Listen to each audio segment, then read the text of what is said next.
All right. Um, Good evening, everyone. Can you guys hear me now?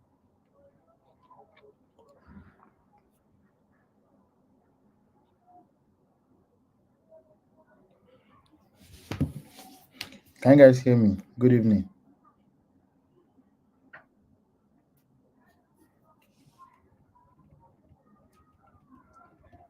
Hello, can you guys hear me?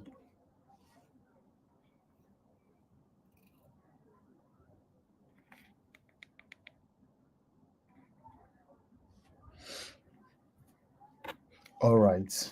So, we are going to continue our database class from where we stopped yesterday. I believe David walked us through the database yesterday and explanation on different type of databases and type of tools and what SQL is all about, what NoSQL is all about, MongoDB, MySQL, and all. Explain Postgres and everything to us. So basically, uh, today is going to be more of practical. We are going to focus on actually implementing the queries, writing the queries, the SQL queries to create database, create table, insert data into the table, delete data from the table, update data from the table, and perform all sort of SQL operation. Let's getting us familiar with MySQL functions, aggregates, joining multiple tables together. So those are the things we are going to be implementing today. So let me just give us an overview on what the slide is all about. We're already familiar with what is a database, the type of database, type of NoSQL, what NoSQL is all about, the MongoDB, Cassandra, Redis, and Firebase, and in-memory database, which is Redis. That's generally the word. If you talk about in-memory, those are the things that comes to your mind. Then cloud database, Amazon Web Services, relational database. That's the abbreviation, the full meaning of RDS, relational database, relational database service. Then Google Cloud Fire Store. This is mostly the high. It's the bigger one of Cloud SQL. We have Google Cloud SQL, Google Cloud SQL. Then we also have Azure SQL. So under this Azure SQL, we have more of Azure Flexible SQL. So these are the services that all these things are basically services that are run on cloud platform. So it only abstracts the raw engine itself. They all run on SQL. All right. So we already have an understanding. David explained what primary key is and foreign key is for us.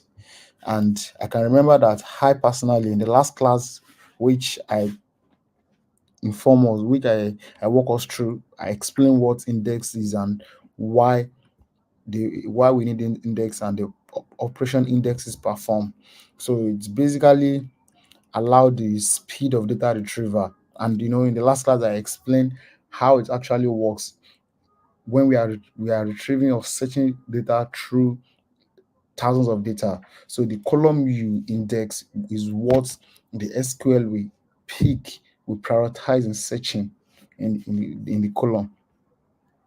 Also,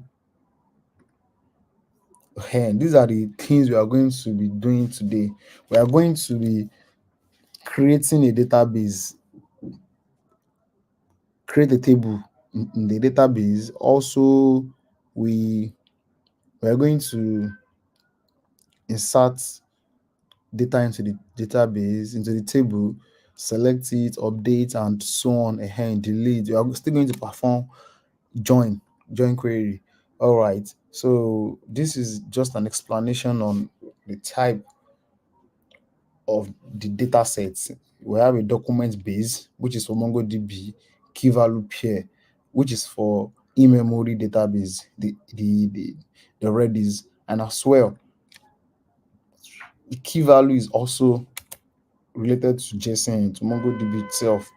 Then the column-based database, which is the likes of MySQL, then the graph database. So then David explained what ACID is all about yesterday. So it's basically to ensure data integrity through the following properties. When you're working with a SQL database, you're expecting the database to give us all this performance. It should be able to be consistent with the data in it. It should be durability, then atomicity, in the sense that the consistency data remain in a valid state after a transaction. That is, whenever you are performing a transaction with data, it should be able to understand when the data is complete, rollback, and all sort of things like that. So then the database we are going to be the tools we are going to be using. Um, I understand that David walk us through and explain how we can set up type of database tools we can be using. Either you use what's it called, Workbench, you use dbeaver. We have all type of database tools. You can download Workbench. You can download Workbench. You search for Workbench. You can see the hand. These are the tools you can use. You can download Workbench, download XAMPP, download dbeaver, ESD So we have tons of database tools you can install on your PC and run database. Also, we have Beekeeper Studio. So these are type of database tools. So all these database engine, they already come with all type of database that you want to run. All type of database. Let me show us. I have dbeaver installed on my PC, and we can all see this is it. This is a database.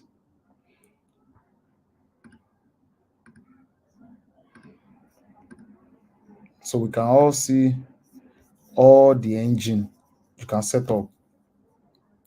You can either set up in MySQL. If you want to run on my, you want to set up MySQL, you run in MySQL database, you input the host, the database name you want to run, the password, then you test it.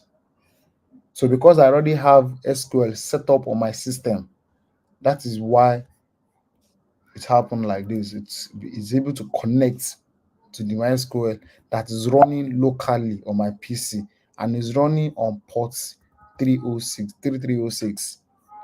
So if your port is different, you put in the port. If your username is different, you put in your username. And if you are using a password, you put in the password. So this might be different based on the database tools you are using. You are not expected to see something like this. If you are running on WAMP or XAMPP, it will be something like this. The operation is going to be this way, but the UI will be different. Let me show you another database tools I have installed on my PC. So we have Beekeeper.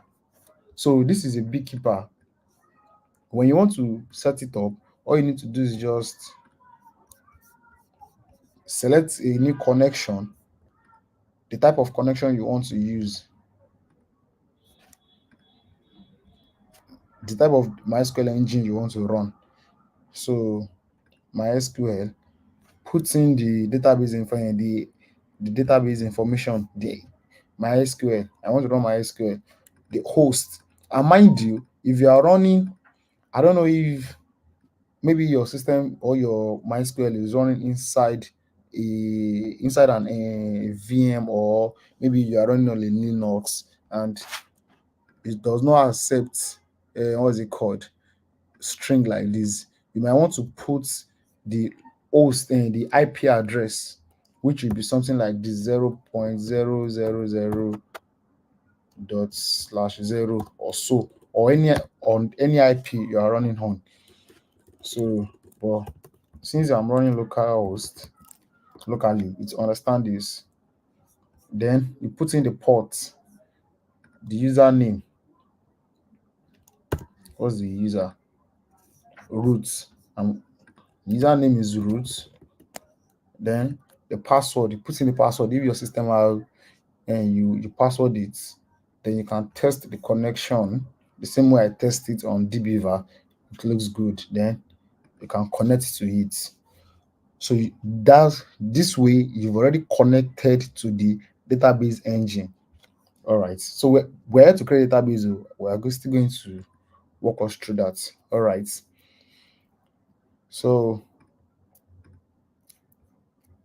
um database transaction, I've already explained what it is and how it's performed. It's basically the mechanism where you have two or three operations running together.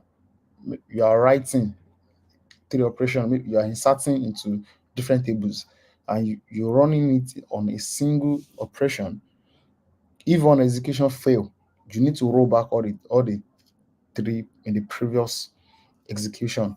So now, we also talk about authentication. If you set up the database, you remember that when we set up the database, I input the information of the user that I want to connect to the database over here.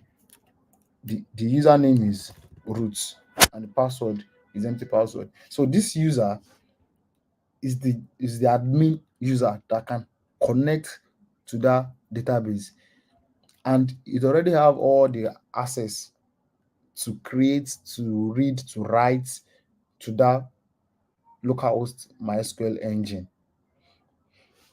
So if you can also create another user with different username, different password, and different access. So so just take note, the user information is the actual user, is the admin user. You might have different username and different password with different access.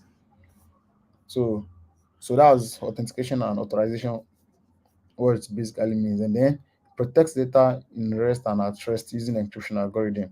What this basically means is that when you're saving data in the database, we have something called data at rest. Data at rest basically means the data that is sitting in the database at rest. Now, you should be able to encrypt some datas that are meant to be encrypted. For example, um, password of a specific user. When you are storing user information, the password, you need to encrypt the password. You can either use AES implement for your encryption. We have other encryption algorithm, AES, RSA. You can also use some other encryption like SHA-1, MD5, and so on and so forth to encrypt specific user information, key information like password. When you are saving user identity, for example, you are saving user NIN, you are saving user basically system that and data that is meant to be encrypted, sensitive information. Yeah, let me use that word. Sensitive information. You are meant to encrypt it. Okay, if you have system like maybe you are building a high level fintech system that is saving user credit card information, ATM, basically ATM information or credit card information, you are meant to encrypt that kind of data. Password of a user, you are meant to encrypt it. All those sensitive information you need to be encrypted. Data in transit basically means the data that has already been fetched out of the database and is being served to the user, or maybe is on the server, you are serving it to the server.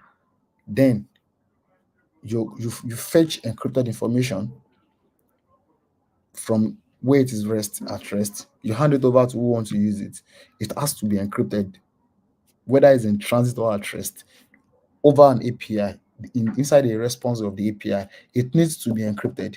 The engineer that wants to work with that data, whether a backend engineer that wants to perform an operation with the data, we have to decrypt that data and use the data. Or maybe on the front end engineer wants to display the NIN of the user, or maybe other information of the user. They will be the one to decrypt that information with the specific key, or maybe instructions on how to decrypt the encrypted information. So always note that. All right, we also want to talk about the backup and disaster recovery. So regular backups of data. Data is key on any system you are working with. Your server might crash, your code might not be working, but your data must not lost. Your data must not lost. Data is very, very important. So SQL injection. This is very, very important. What is the meaning of SQL injection? What does SQL injection mean? SQL injection basically means um let me give us an example. SQL injection basically means a format that is being used to inject SQL, raw SQL, into the database, or to fetch data from database, or whether to delete data or manipulate data in database through something like this. This is a URL over here, and maybe I noticed that they are passing parameter like this. They are passing some parameter like this, and admin equals this.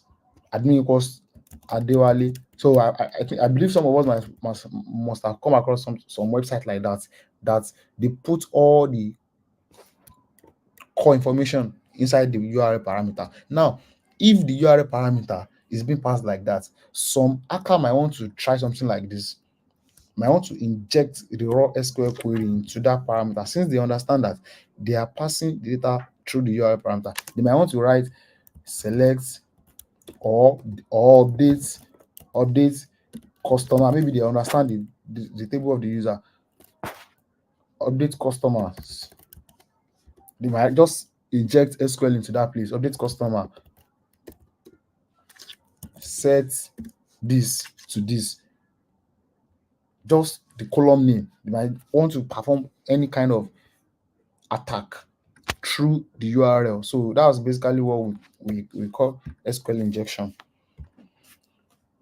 So we've already explained what all this is all about in our previous class. So data partitioning, I've walked us through this. Query optimization. Okay, we are going to talk about this soon. So this is an example, Sha.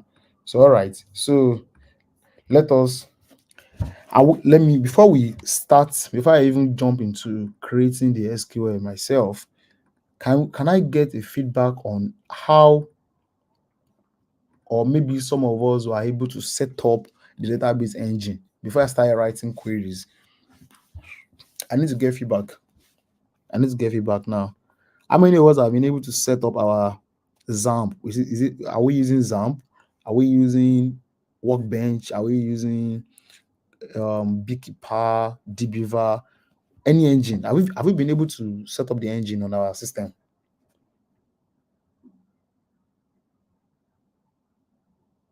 Somebody say they don't know how to do it. It's just direct. You can just go to Google and search for it. This is WAMP now. If you open the WAMP on Google, you type WAMP on Google, it will basically give us how to install it. This is download WAMP, download XAMPP. It's basically online.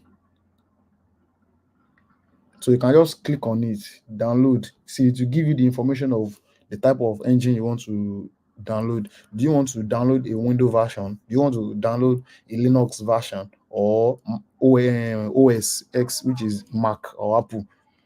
It's straight and direct. All right, all right. Somebody said they've been able to download one, able to install one. Somebody even said they have three of them. That's great. That's great. Now, the person that installed the three of them, the beautiful thing is that you will understand that they have different UI and different performance when you start working with it. Your XAMPP might be fast, your Workbench might be slow, your Beekeeper might be fast, but they have different operation in them. For example, now if you need a very intuitive UI, you can use Workbench, because Workbench will give you access to see all the datas all at once, all the database connection all at once, all the columns, everything all at once. But if you are using something like Beekeeper is a lightweight database and database tools. So all right. Okay, so since all of us have been able to do this, now the key thing I want to tell us is that I'm happy that some of us have been able to set it up. I just need us to pay attention to this class.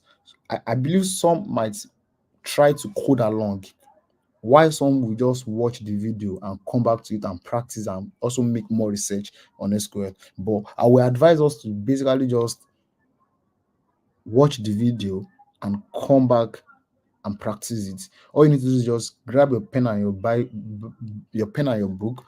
If you are using notes, you can type down the key thing you need. But I will try as much to explain everything. All right. So now let's start. The key thing we are going to start with is understand that we need to create a database, right? So if we want to create a database, what is the SQL query that we need to do that? Let me show us. So this is a table we are going to create soon. So before I even talked about this, all right, where is the create? Okay, so let me write the query right here. We don't have select database. This is okay. So let me create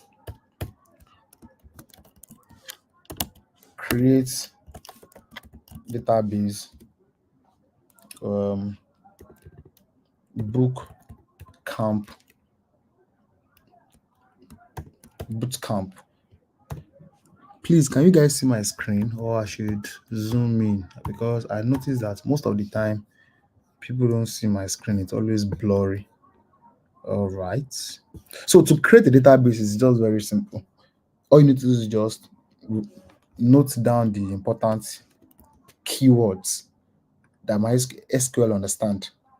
Create database and database name. Now this is basically it's like this. Create database. Create is a special keyword in SQL. Database is a special keyword in SQL. Now the DB name. So this DB name is what you will use to create the database. Then it is very, very important when you are working with MySQL to always put this sign at the end of our query. Not every line, but at the end. All right. So if I try to run this query now, I should be able to. What's it saying? See the selected box.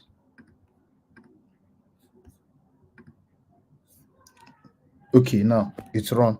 So the moment it's run database, the first time I run it, it's successful. If I refresh now, I should be able to see bootcamp here. So if I select the bootcamp, it is here. Bootcamp, I've been able to create bootcamp over here. It's not there before. I created it right now. Now we have bootcamp with empty table, no table in it, no table. It's empty. Now we need to create a table. This is the first query we will practice, create database, and we've been able to create database. Now the next step is to create table inside the database. We cannot just have an empty database. There must be data in it. Okay. So let us look at this. To create a table, this is the SQL query to create a table. We need to create a table with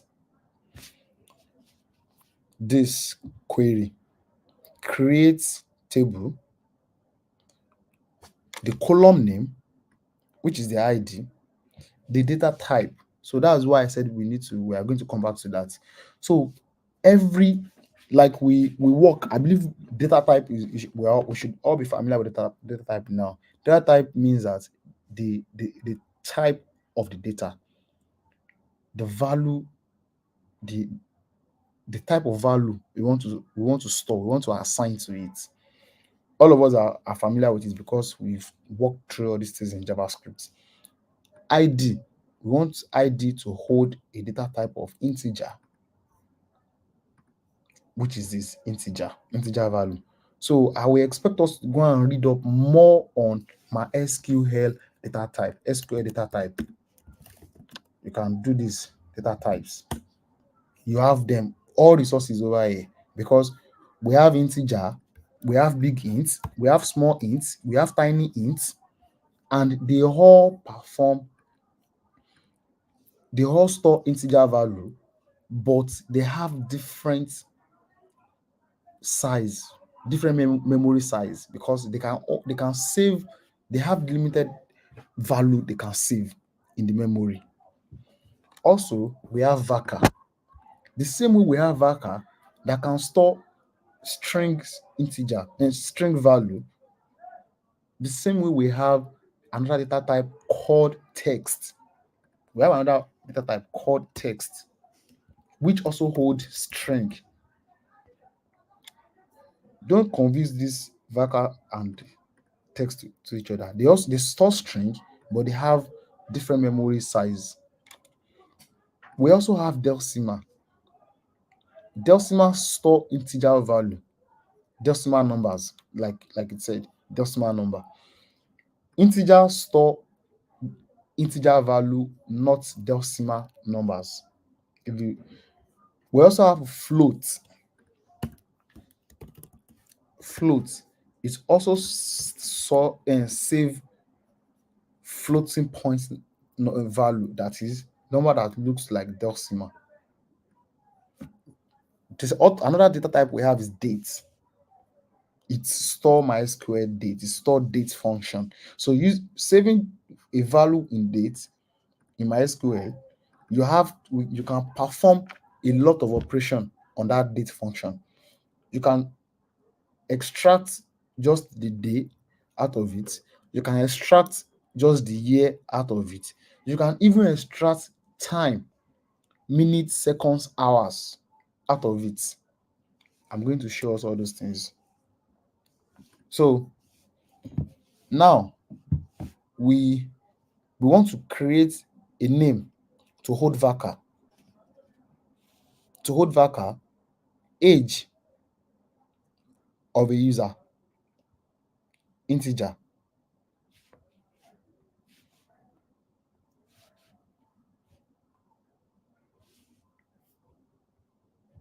Then position, the position of the user.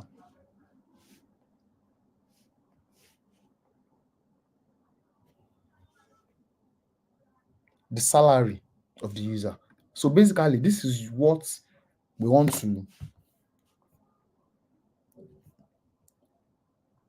our table to look like. To create a table to hold the ID of the user, the name of the user, the age of the user, the position of the user, and their salary. All right. So let me basically just show us. I don't want to copy it, so because I noticed that most of us we always confuse what I'm typing anytime I try to copy code for us. So we want to create a table. Can we all see my screen? Can you guys see my screen?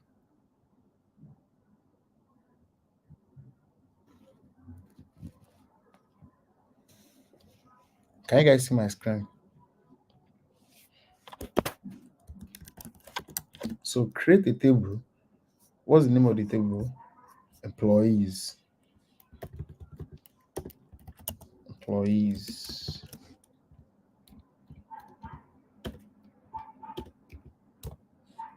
Mm-hmm.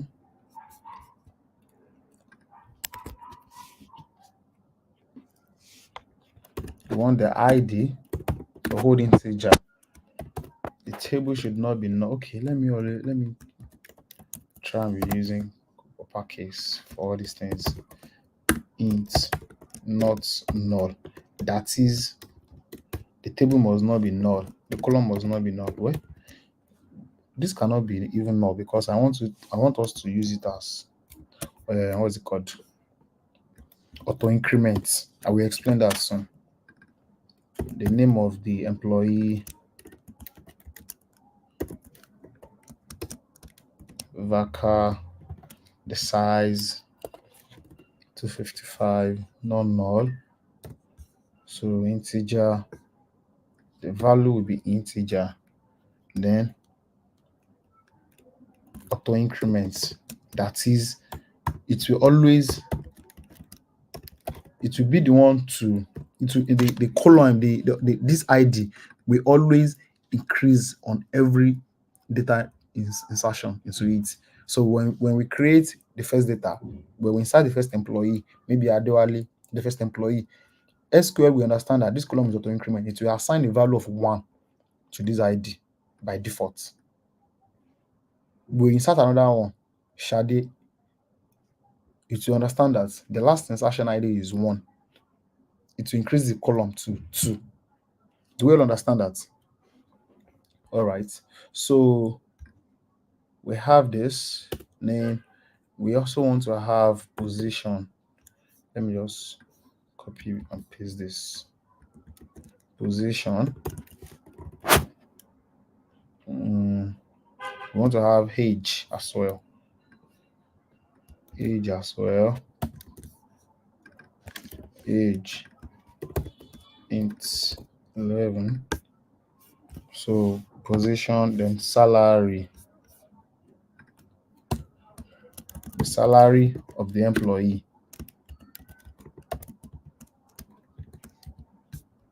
That's 10, 2. All right. So I want us to understand this. Do you understand this? I need to get a feedback from this before I run it.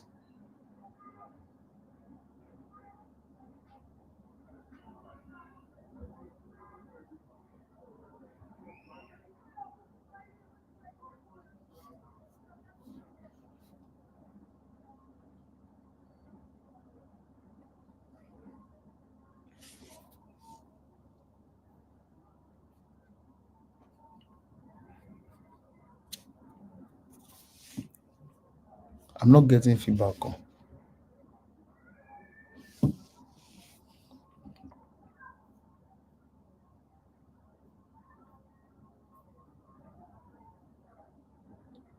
Do you understand?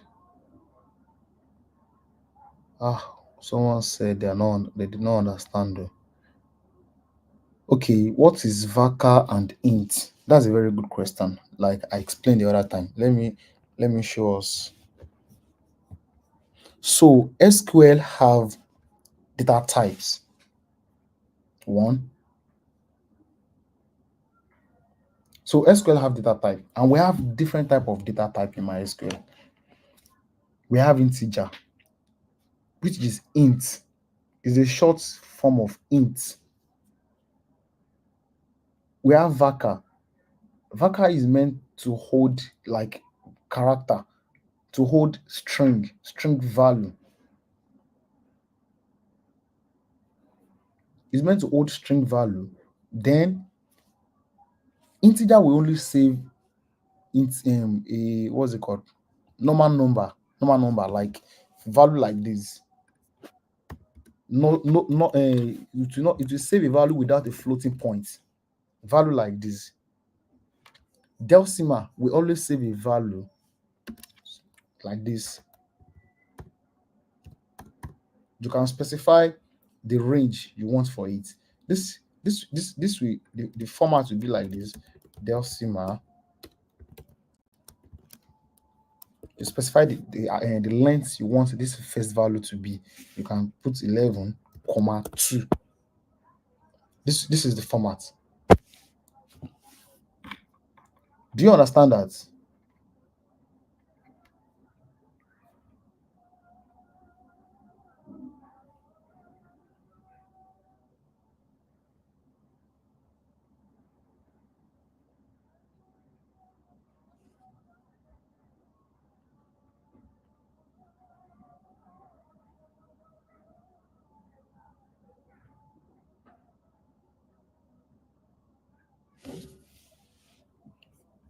Um, do you understand that?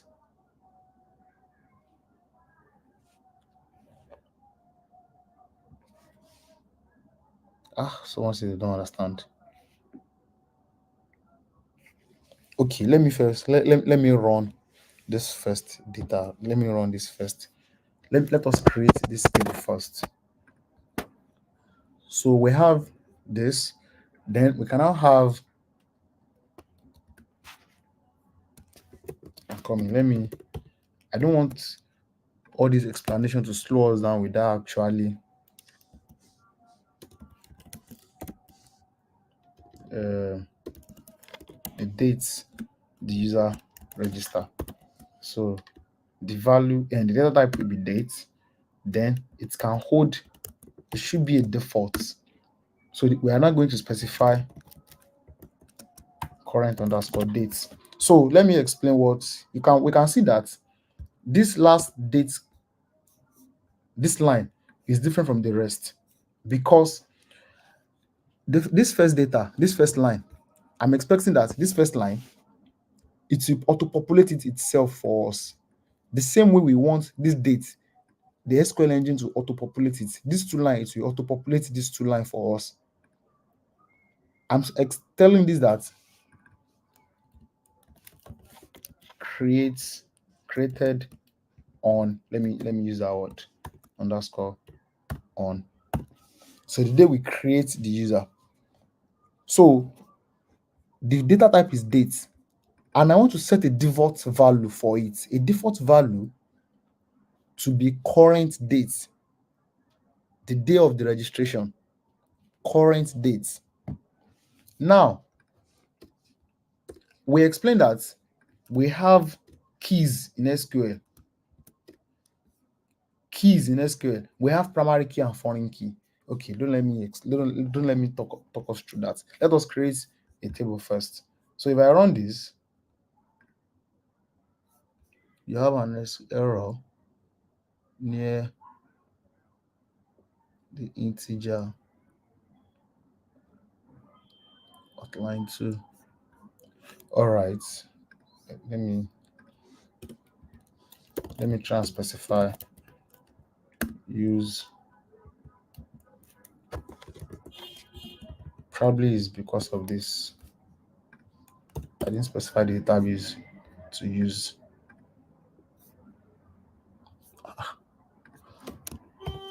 Coming now. Because all these database engine, they have different type of instructions they use.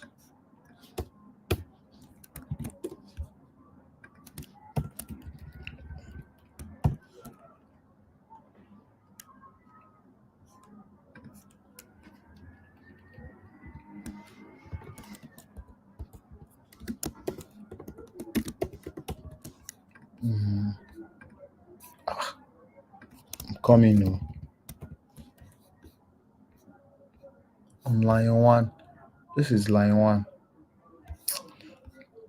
Hold on, let me try and use this database.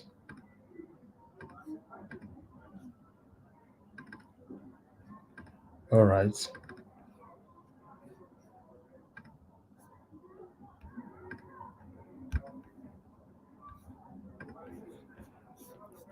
Let me run it here.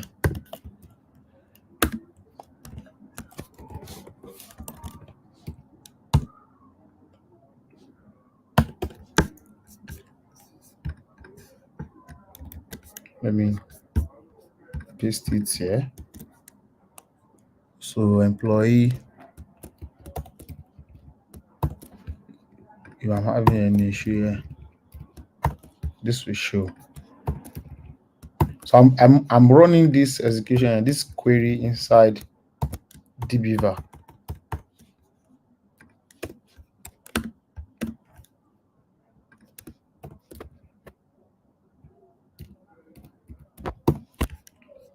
All right.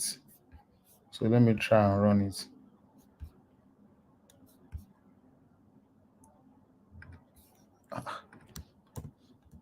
Why is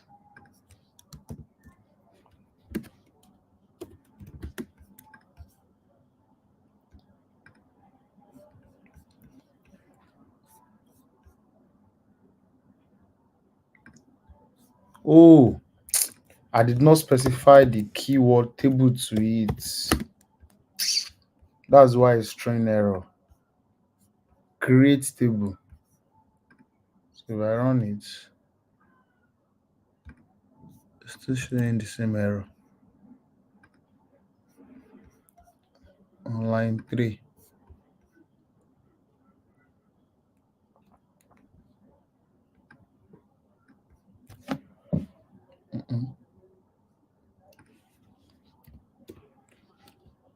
Uh,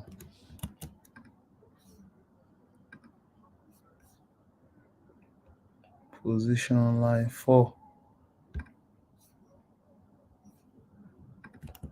This is correct now. Okay, I'm coming.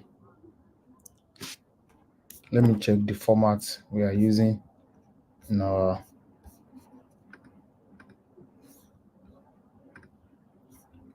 okay. This is the format specifier.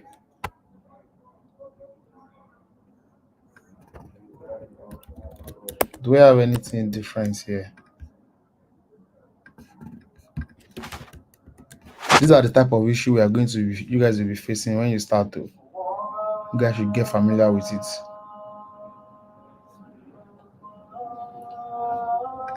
Oh, any column that is auto increment we should have a key.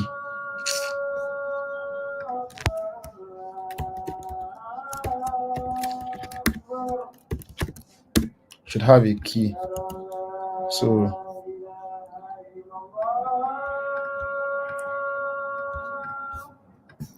I think that should fix it now.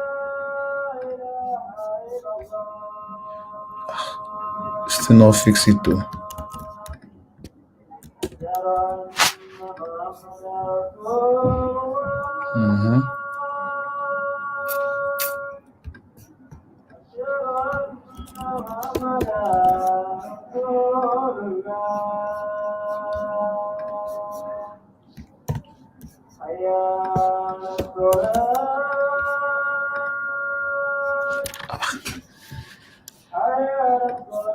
I'm coming now.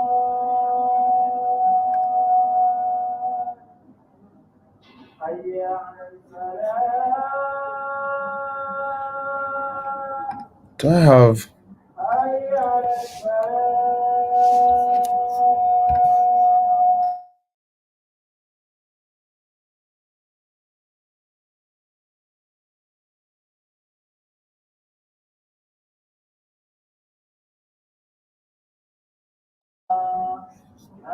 okay? Let me try and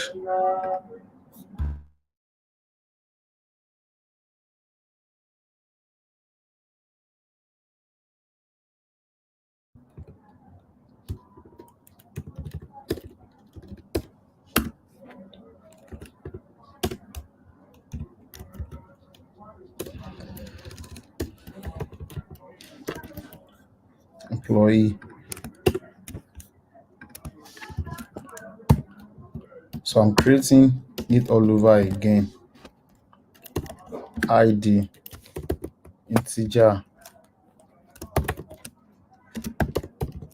not null.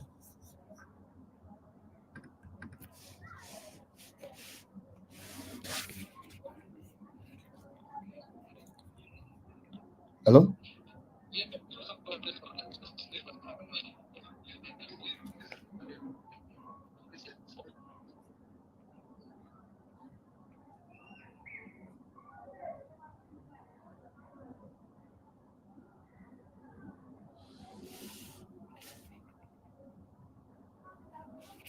All right. So I'm trying to recreate the table again, not null. The name to hold varchar 255. Let me try and run. The table is creating now. Why is it not running before? All right. So I've been able to create a table like this. So this is the table. But let me try and create it with the rest of the column defined previously.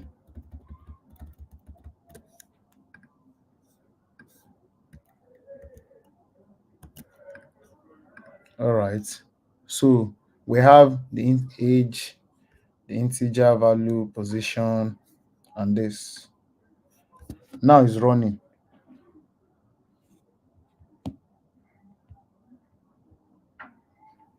So it is running now. I've been able to create a table.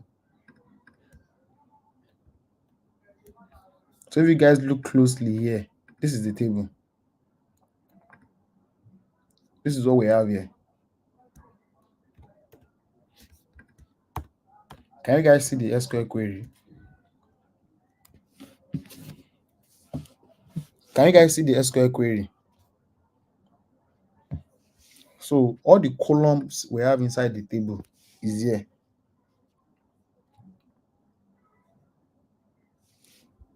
Let me show us.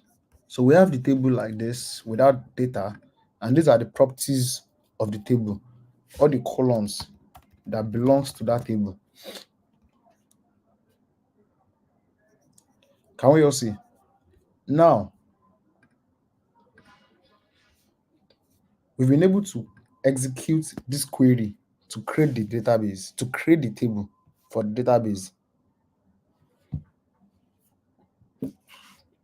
We now need to insert data into it, because right now, when you look at the table over here, data is empty data. There is no data in it. We now need to create and insert data into it. So to insert data into the table, we follow a strict pattern, just the same SQL, but insert operation. So let us write the SQL query for that.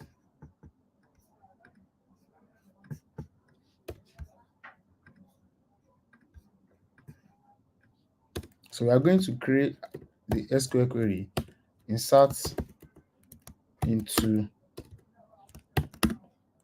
the table name, employee. Then the column we want to insert into. You want to insert into name, age, position, and salary. Then the values. What are the 1, 2, John, 6,000? Okay, basically, let me just copy it. The values, the name, John,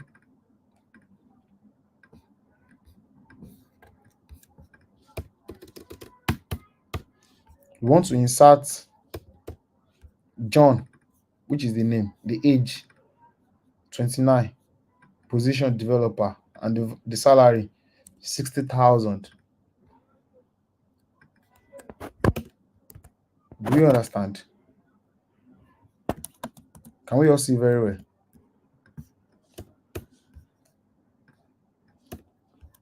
So the reason why I did not pass the ID is because the ID is instructed to be auto increment. The value of that ID will be auto increment. So if I run this query, it's going to insert data.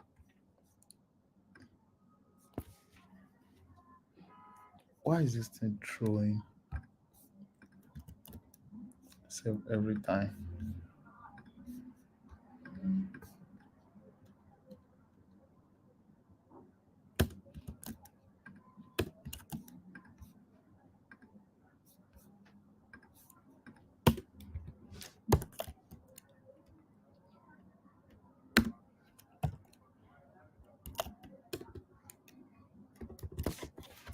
Use BOOTCAMP.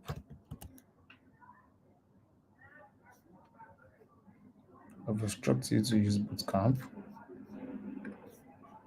Okay, let me follow this pattern.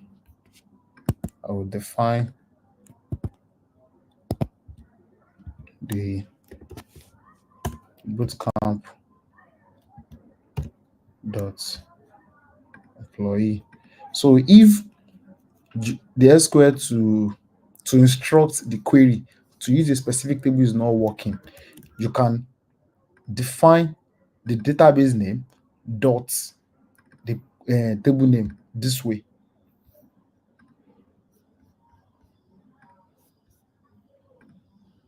Oh, I've removed the auto increment. All right. So we have ID.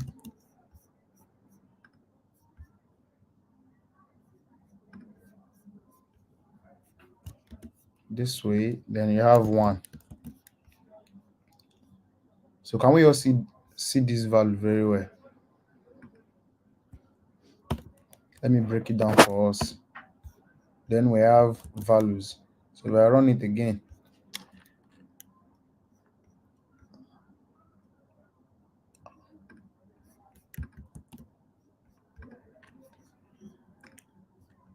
where is this thing?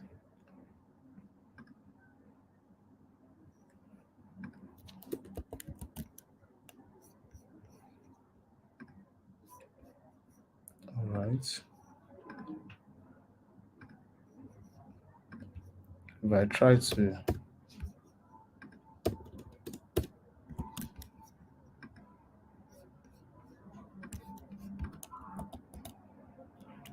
this thing is really throwing up.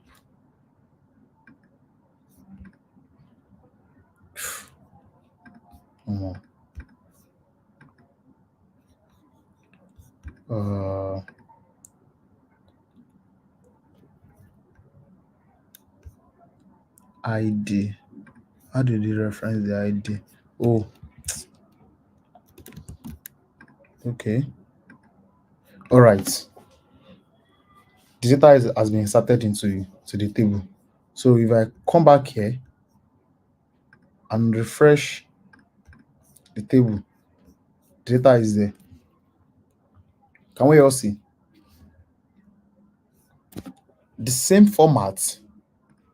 If I want to add another data into it, let me check for another data. Sarah intern 25 20,000. Sarah intern 25 20,000. Another data, if I save it, okay, duplicate key. So if I save it, it has saved, and refresh the table again, we can find it over there. Now we need to, we've been able to save the data, but we need to write SQL query, which is the insert and select, to select that data. We've done insert to select the data from the database. Now select also follow the same pattern. The keyword select, the column, the all over here basically means all. Star means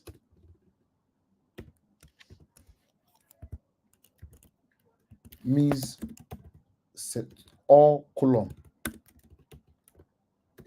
in the table.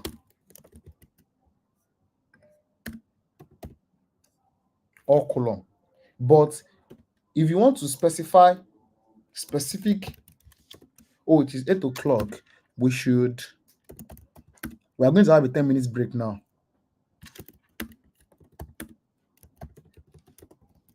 Now, if you don't want to use star, you can specify the column you want from the table. So we are going to go on a short break now. When we are back, we are going to practice the star and to select a specific column from the table. Thank you.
All right, we are back.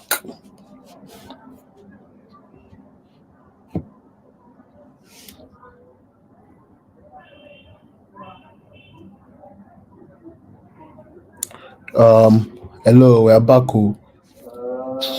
Can you guys hear me perfectly? Are you guys back as well?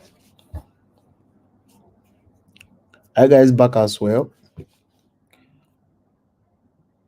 I need a feedback. Are you guys back?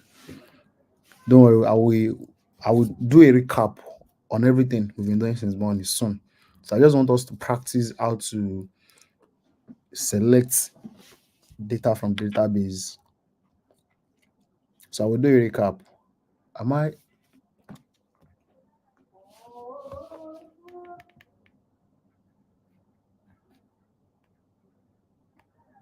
hello?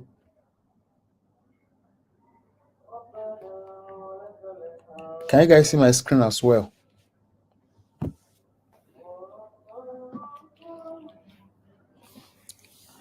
Can you guys see my screen?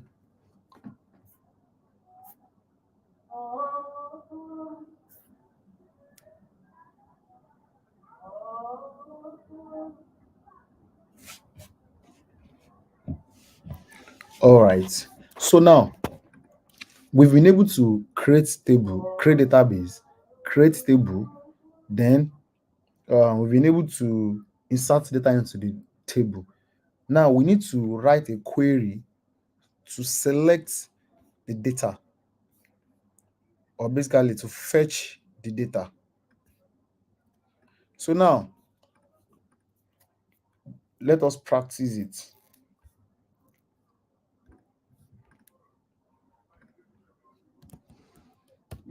So if I type select all means select all the column, select all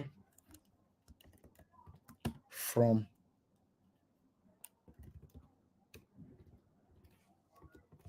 bootcamp.employee. So I'm not using any alias. All right. So if I run this query, it's going to select all the column from that table. Can we all see that here?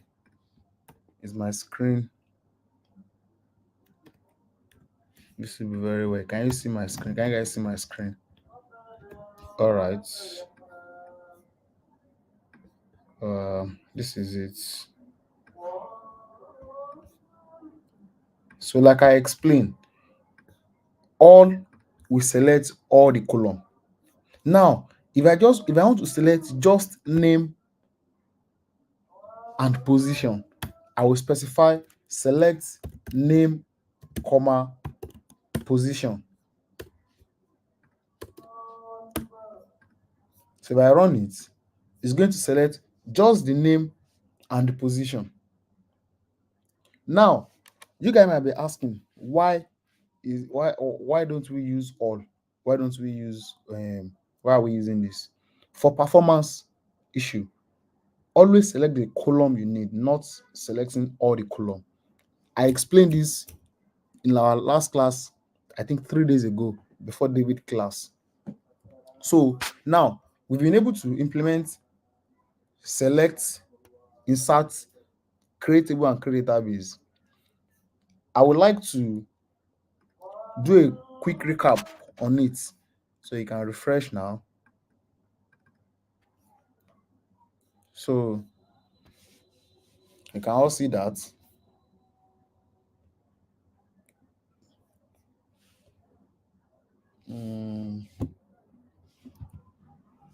Okay, so let me try and do this one more time.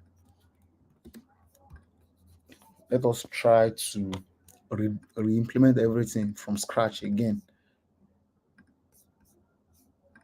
So I've deleted the table now. So I've deleted database. We don't have any database name bootcamp from here, from the list of database here.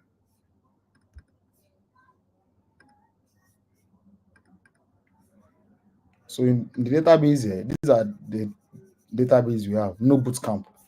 So I'll do that again, create database bootcamp. I will run it. It's successful. If I run it like if I refresh this place, bootcamp will be here. This is bootcamp. Bootcamp database. Empty table, no table. Can we see that? No table. So query to create the table, create table, employees, employee.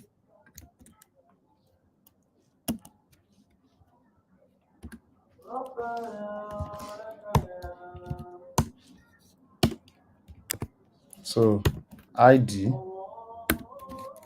integer, not null, auto underscore increments,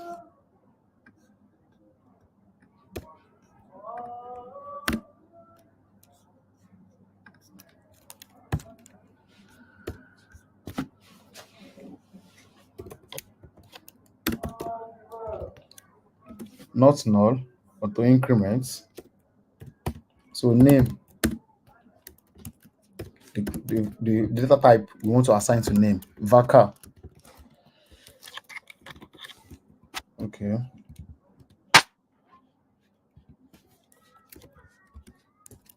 Again, not null. The table must not be null. We want to have position. We want to have age, salary. So the same thing, the same column implementation.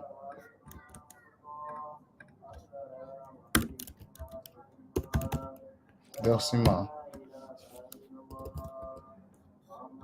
1,2 not null. Age,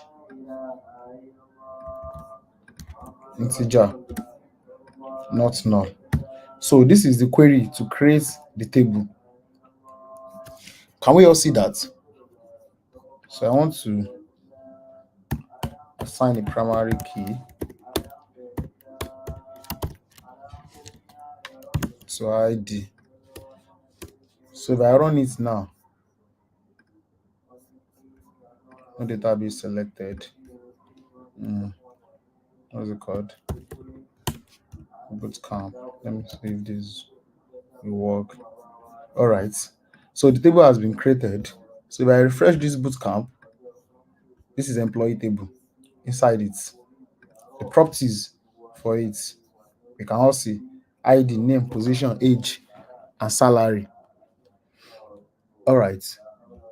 So the insert query again can also come in handy like that.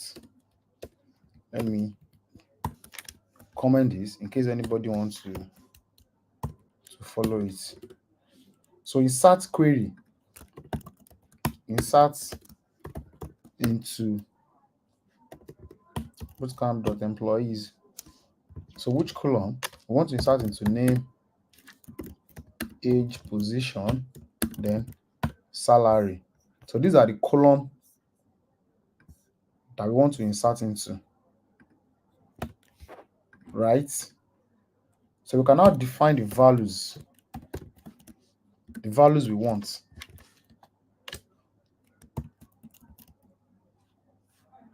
Ade, position, age, 25. The position, developer. The salary, 20,000. Now if I run it, it will insert the data into the table. So if I refresh it, can we all see? Ade, developer, age of 25, salary 20,000. The same thing, if I want to insert another value to it, the same thing, all I need to do is just change the value, Sarah, 21 in 10,000. If I run it again,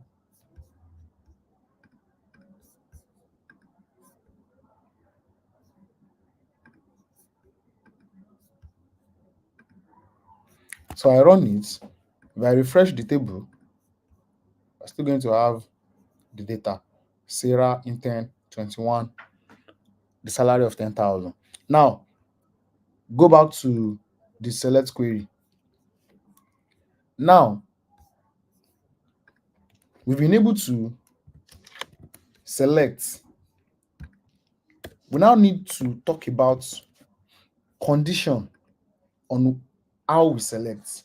I believe that should come next after this. Exactly. So the condition, the commands. Imagine that the query we have here selects, the select query is selecting all the employee. The select query. So it's selecting all the employee name, ID, name, the age, the position, name, age, position, salary.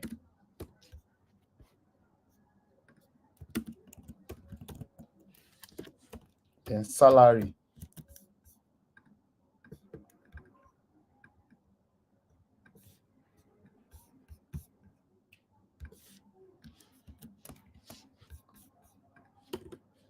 I want to bring it down so we can all see.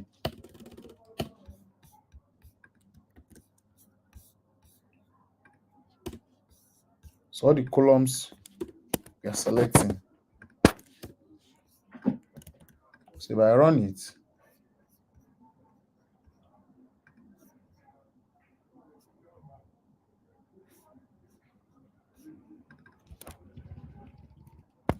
bootcamp.employees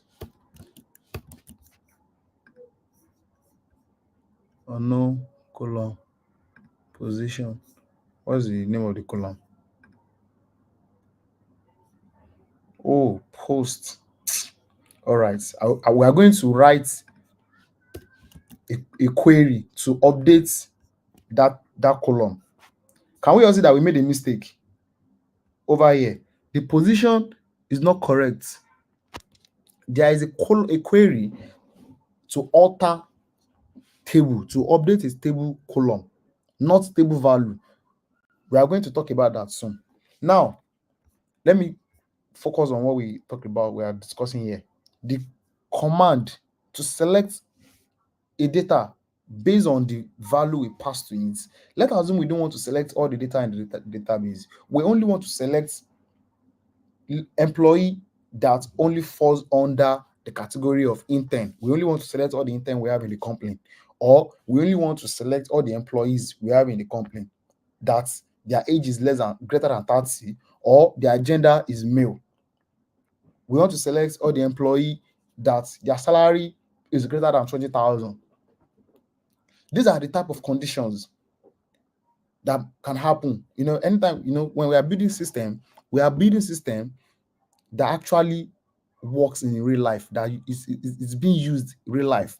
The real life situation, real life condition of what can happen is what we are building for.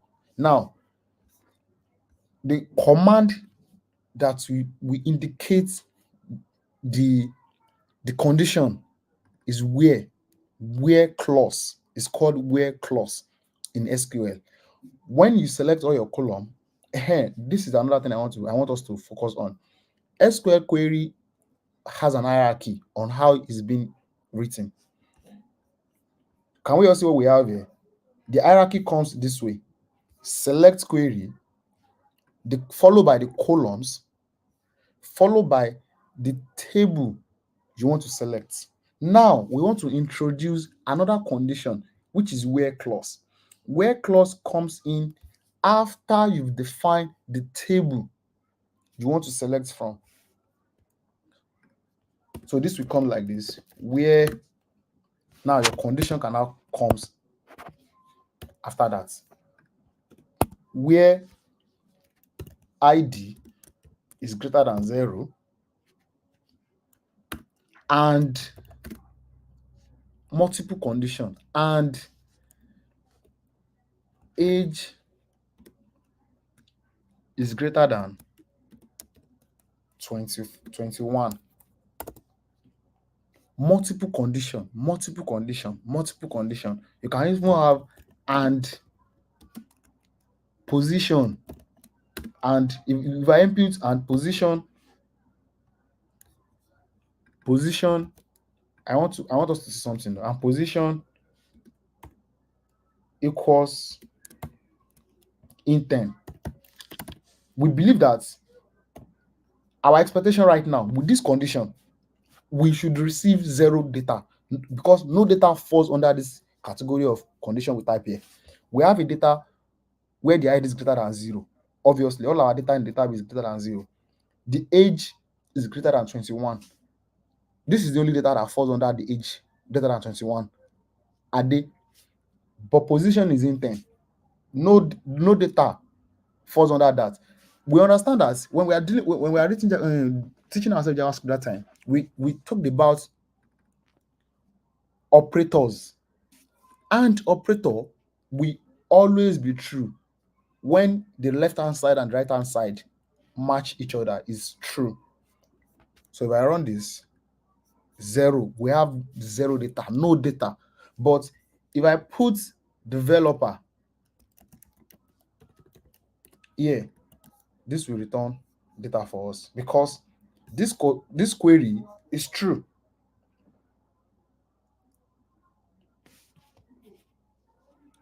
Do we all understand?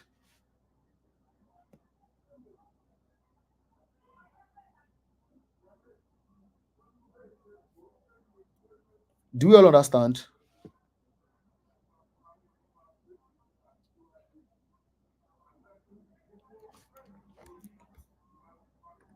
Do we all understand?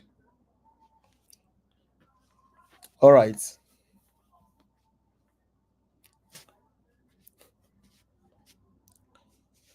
Okay. So where condition is what we use to filter data in database.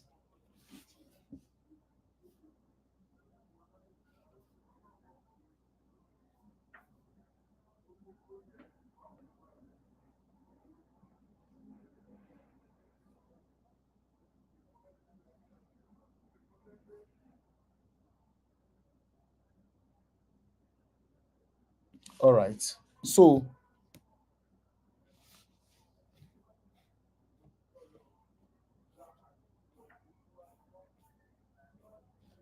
before we proceed, we understand that the table name over here is not correct. Position, the name should be position, not position. So now there is a specific SQL query.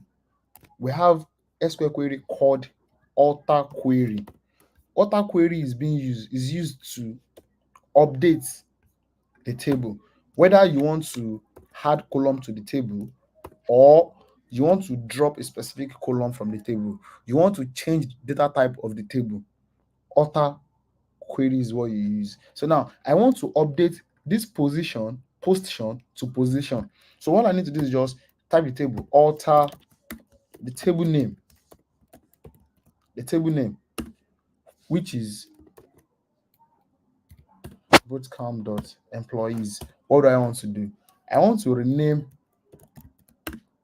the column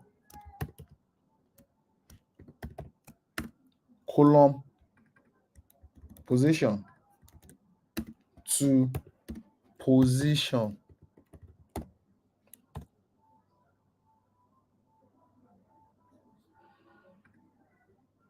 All right. So if I run this, it's successful. So if I come back to this table, I refresh the table. Can we all see that? We now have position, not position. Now, if I rerun all my query over here, it will definitely fail because we no longer have a table with position. Let me update the query to create a table. So now we no longer have a table. So if I try to select this data now, okay, let me write it. Select all from bootcamp.employees. So if I run this, it's now right. Okay. Before we proceed, we now want to move on to query to update the value in the table. We want to update the value. Let us assume we want to update this salary to like 50,000. How are we going to do that? Let me show us. All right. I think we talked about the primary key and foreign key in our last class. So let me just give us an explanation on how that works. Okay, I'm coming. Let me before we move to that, let me teach us how to update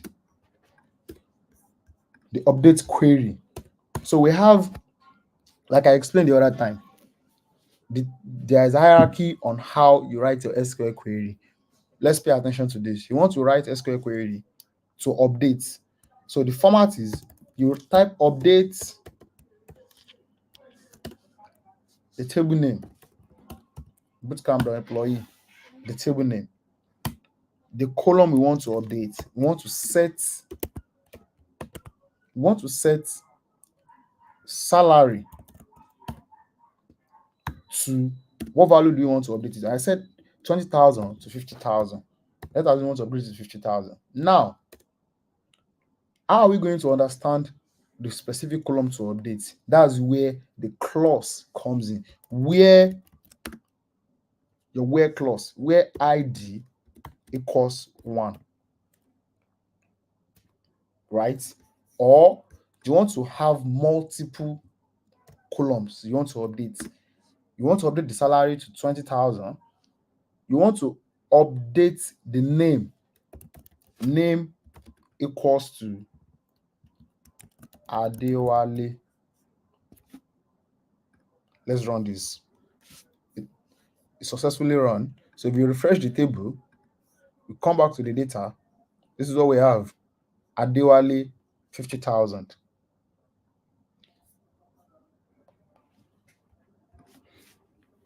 Do you all understand? We want to update keyword, the table name, set, that is, you want to set some column, some specific column, then where clause to identify the specific column you actually want to update. You can update multiple columns. Let us assume maybe you have data, maybe you have a lot of data that they have the same value but actually belongs to each other. For example, let us assume we have an employee that they all live in the same area. Maybe we have an employee location, they live in Lagos. That means that we want to update multiple columns. What we need to do is that we want to update it from Lagos to Lagos State. You can do this. Update bootcamp employee, set location. This is an explanation. I want us to understand what I'm doing here. Location to Lagos State. Now we understand that in the state, in the location table, employee that have Lagos, there are multiple, not a single ID like we updated here. All we need to do is just update, then where the location, like location equals what we want to change it from, Lagos. So now I'm explaining this because this query, if we run this type of query, we have this type of query in our database, is going to run across multiple columns, not just a single column. Let us implement that. Let's assume we want to update all the columns in this database now. We want to update all the columns. We have position. We want to run through. We just want it to run to update all this position. Let us assume we want to update the two of them to administrator, not just a single column. How are we going to do that? A condition that will match all the position. Set position to administrator. Let's see something new.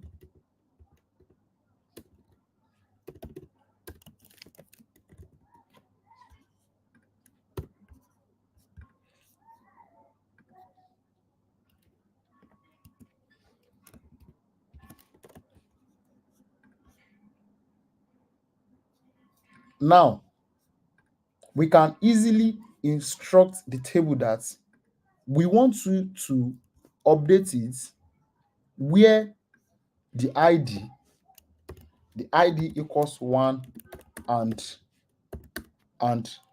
ID equals 2, right? We can do that.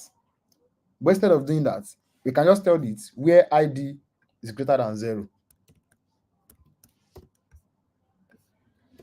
That's all.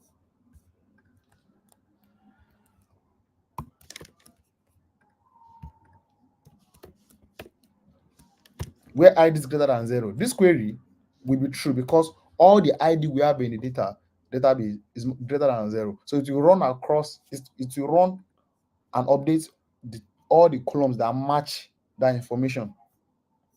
So we try and run it.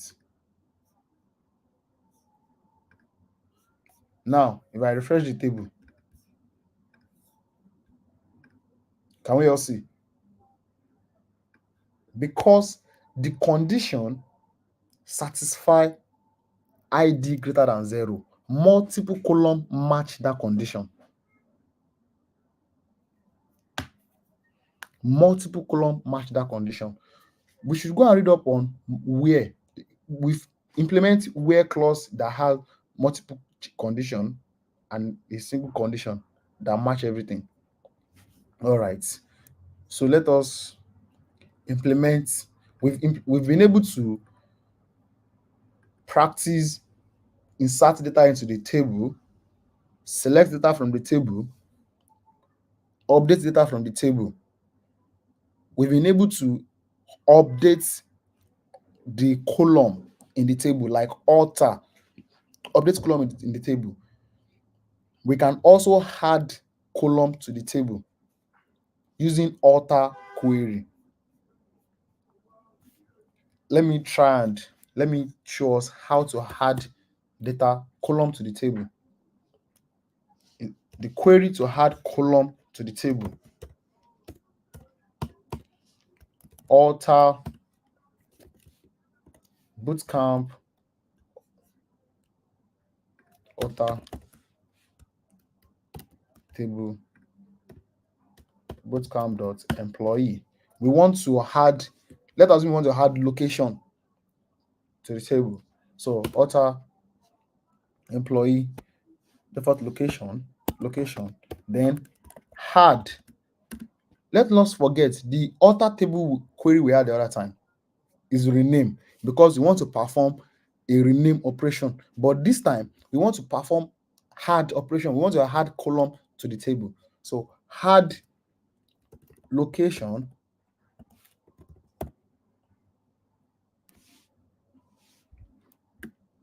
the data type value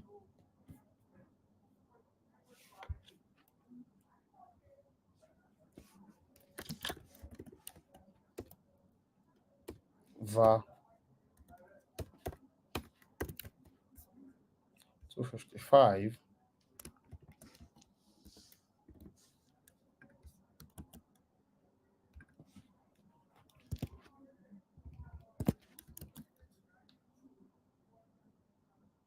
Docker 255, then not null,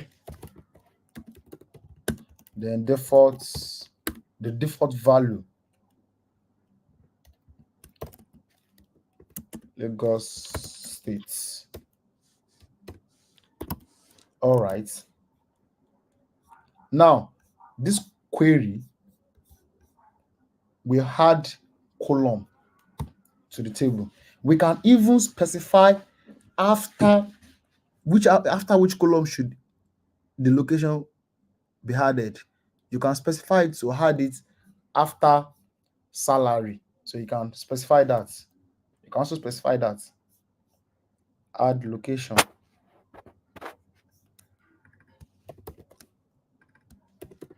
Not null. Default. Varchar. Then after what column again? Salary. After salary.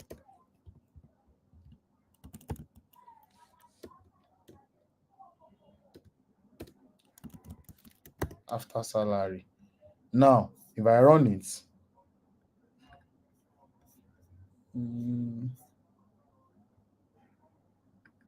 near, I know it's going to after salary.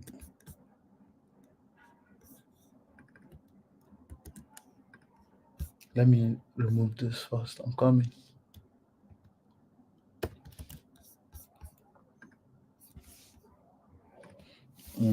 Where is the error coming from?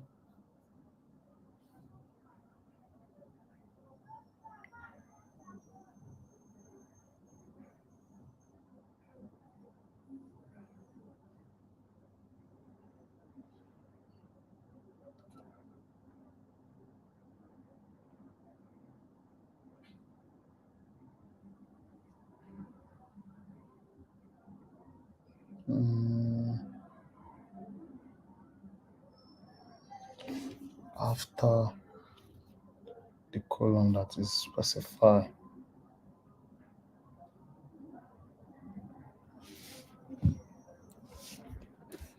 Hold on. Add column, not null.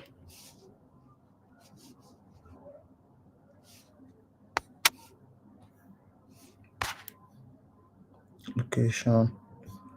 Oh, add column. I made a mistake. Add column. Yes. So this should work now, I believe. All right. No. Oh, not null.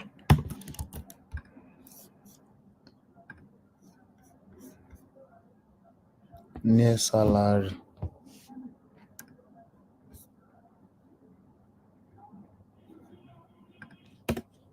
After salary.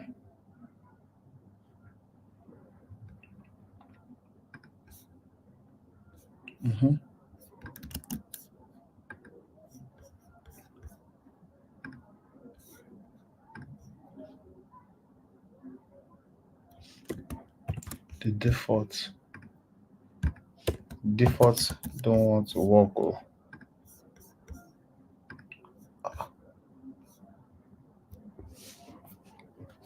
It's not working now.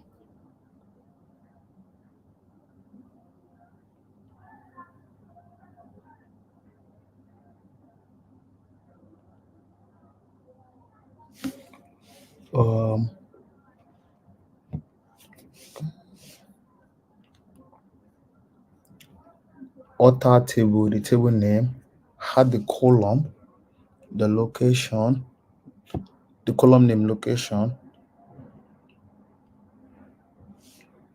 varchar,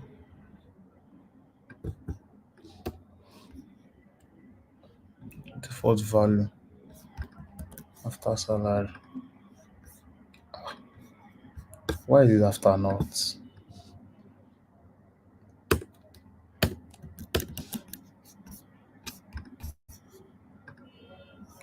The after column is okay. It's showing now. If we refresh this, we have location, default Lagos State. So let me show us one more time. This is the query: alter column, alter the table name, the column, the value we want to pass to it, the default, Lagos State. The same thing goes for if you want to add, let me try and add dates to it. Alter table, bootcamp employees. So add column, dates. I want to add dates.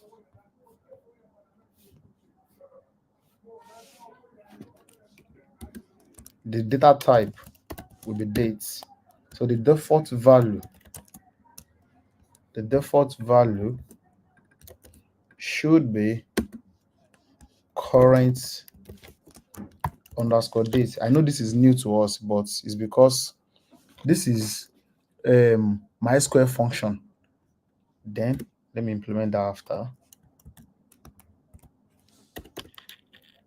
after location. I believe this should work now. The after is not working now.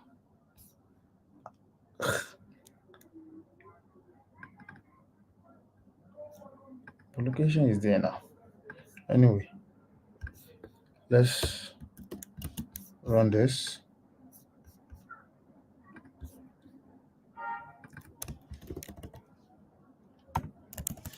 Call underscore date MySQL function. And it's not the current MySQL function is not working. All right. Let us move on to the next one on the agenda. So the next thing we have here is to explain and implement how the keys actually relate with each other.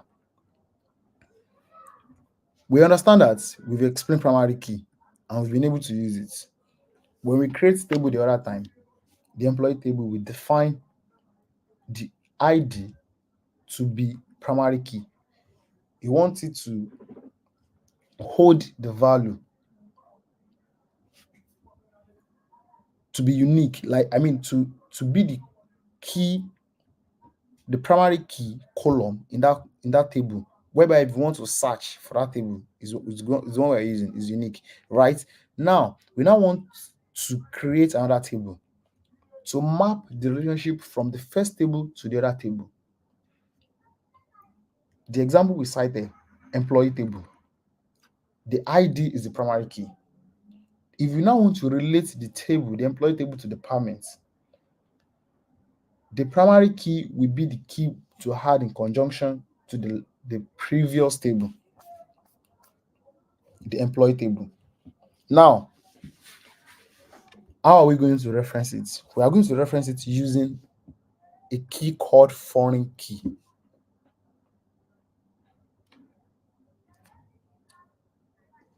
Do we understand what I'm explaining?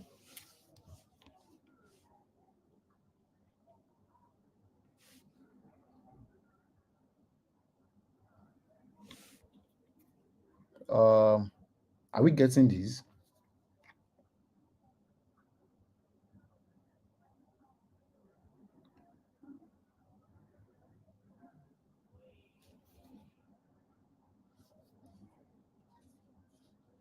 Um,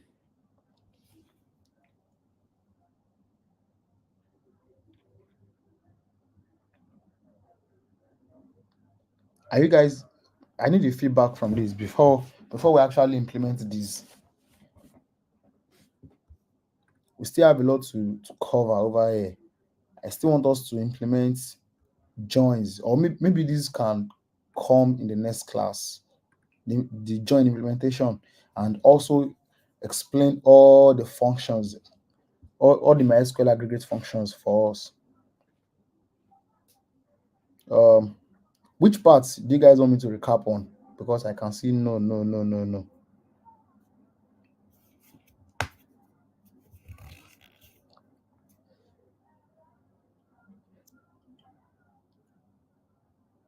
Which part do you guys want me to recap on?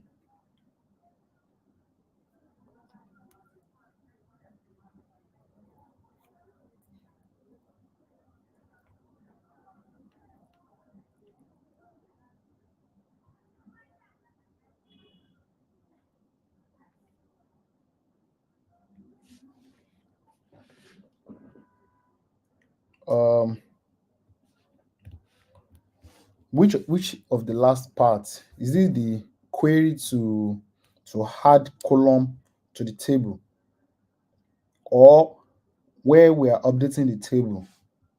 Which of the query?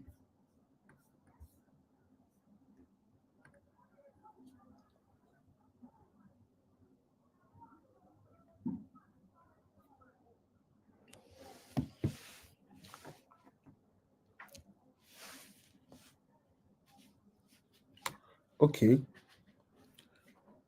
what I'm explaining is that we understand that we have the table this way.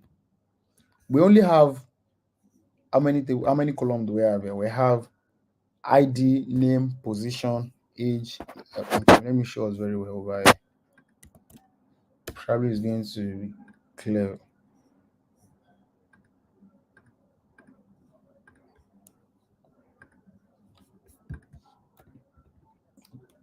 Can we see that? We have ID, name, position, age, salary, location in this table. The alter table is used to update the table. You can now specify the operation you want to perform. Do you want to add column to the table, or you want to update the column? You can even implement an alter table to drop a specific column in the table if you no longer want it. So is basic alter is the key, here. You can use alter, let me recap, to add value. You can use alter to add column to table. You can use alter to update or change column name. You can also use alter to drop column from the table.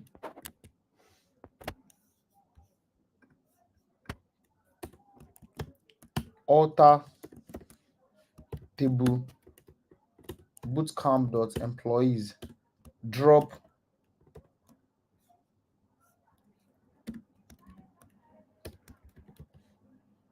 column location.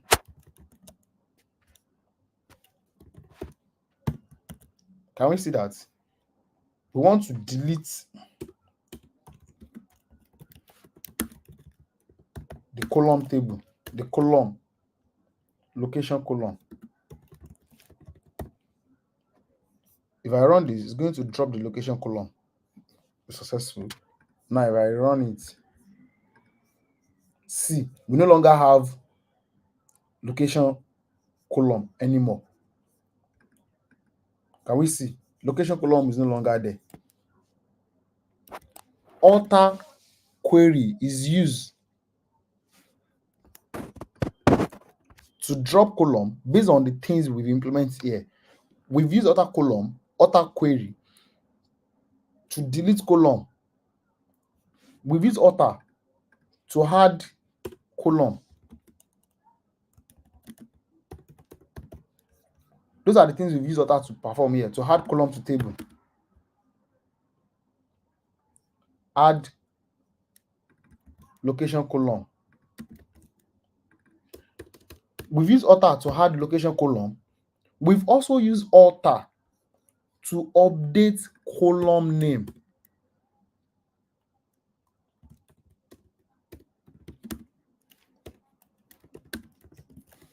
To update column name.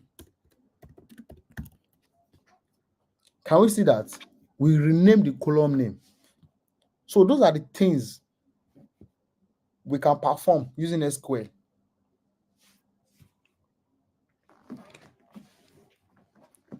We should try and read up more on SQL. We have a lot of queries, a lot. You can perform a lot of query. For example, let me show us one of the things I want us to implement here.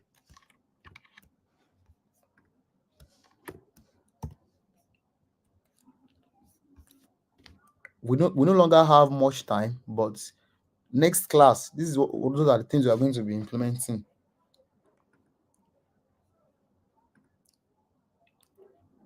Okay, we've not implemented delete. I want us to go and implement delete on our own. Delete query on our own. Join. Join operation is very, very big, and it's something we can, if we understand it, it's very, very useful in MySQL. Also, these are the things we can do. Aggregate function. You can sum, you can group, you can count record, you can perform a lot.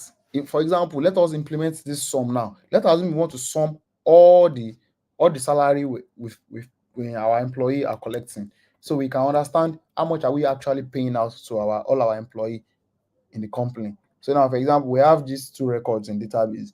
We are paying 60,000 to out. So if you want to calculate all the amount of money you are paying out, select sum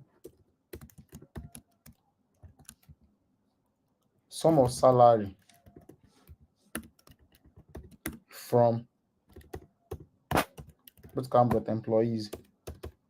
That's all. If we run it, can we all see that? Simple and direct. It's very simple and direct. Just understand the operation you want to perform and write it out.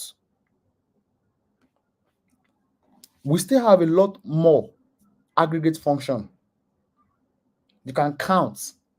You want to count total records. And also,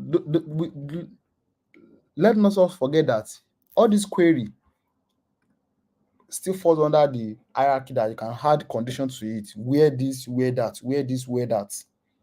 You can also select count. You want to count all our employee.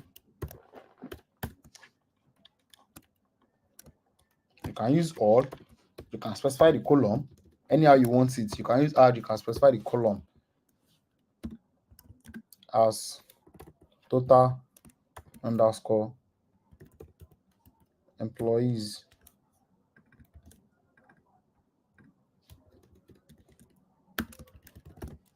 from this. So if you run this, we have two record. You can still add the condition you want to it, where the salary is this, where the age is this, where this is that. So these are the things we can go and read up on and implement it. And by God's grace, we are going to implement all these things in the next class. Transaction, walk us through what transaction is. Then, the best practices that I explained the other time. Use indexes to speed up the queries operation. Avoid selecting all, like I explained the other time. Only fetch the column needed. Then we should back up the database and use normalization.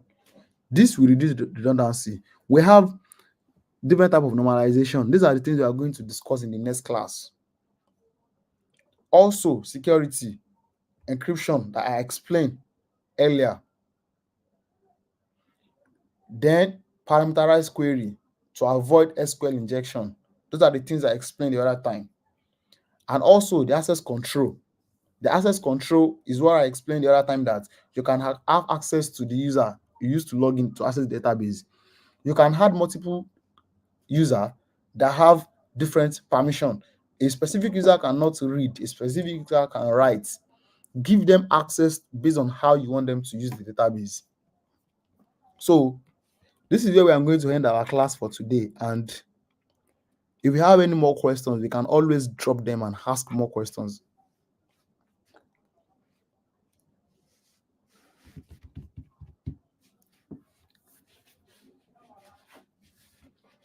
Do we have questions?